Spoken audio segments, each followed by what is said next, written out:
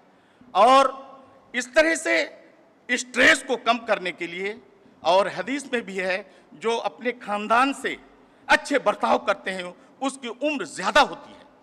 मेरे भाइयों, इस तरह से आपको सोशल कनेक्शन, समाजी इत्तेसाल में भी रहना है। और एक पॉइंट मैं ये बताना चाहता हूँ कि हेल्दी हैबिट्स आपको इख्तियार करना है। जैसे ड्राइविंग कर रहे हैं तो केयरफुल करना है, और जो आप जानते हैं कि ये बैड हैबिट क्या है, जैसे तंबाकू चेविंग, सिगरेट नोशी, शराब नोशी, ये बैड हैबिट है आपके लिए, इनसे बचना बहुत ज़रूरी है। और हेल्दी रहने के लिए आप खुदा ना खास्ता बीमार हो, उससे आपको जो है उससे पहले ही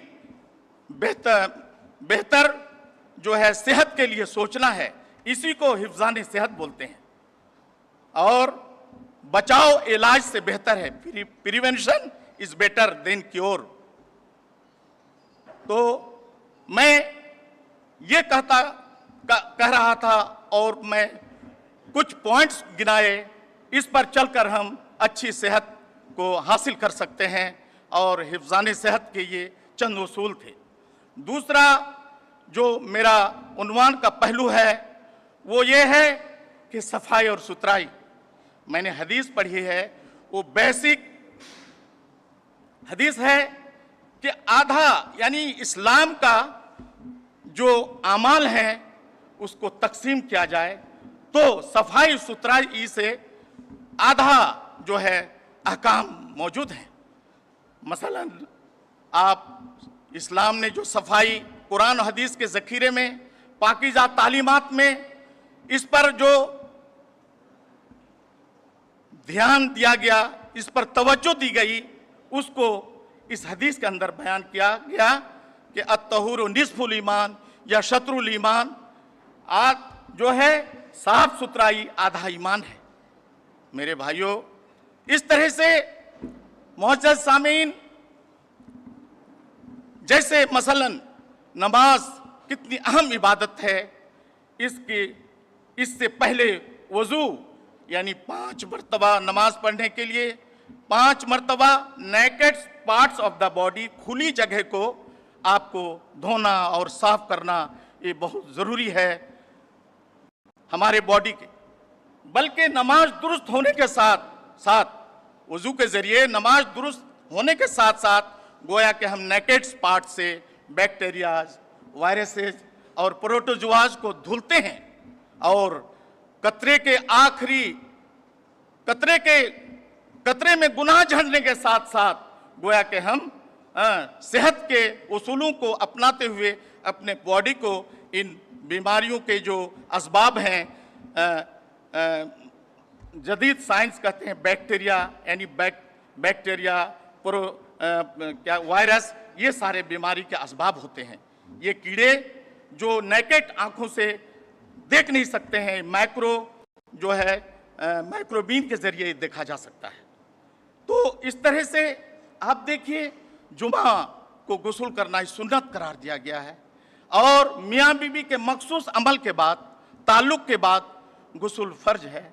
इसी तरह से एहतलाम, हैज़ और निफास के बाद गुस्ल वाजिब है।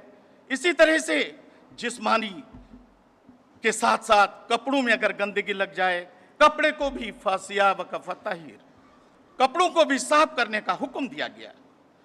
कपड़े में अगर गंदगी लग जाए तो उस कपड़े में नमाज दुरुस्त नहीं होती है, नमाज कबूल नहीं होती है। इसलिए बिस्तर को, अपने कपड़ों को भी साफ रखना बहुत ज़रूरी है। इसी तरह से अल्लाह के रसूल सल्लल्लाहु अलैहि वसल्लम के हदीस है कि आम पब्लिक के यूज़ के लिए इस्तेमाल के जो मकामात हैं, और माए राकिद जो रुके हुए तालाब में पानी है, उसको भी गंदा करने से आपने मना फरमाया। इसलिए कि ये पानी, ये जगह लोगों के आम इस्तेमाल के होते हैं, इसको गंदा करने वालों पर लानत फरमाई है। हदीस में है कि उस पर लानत की वहीद आई है। इसी तरह से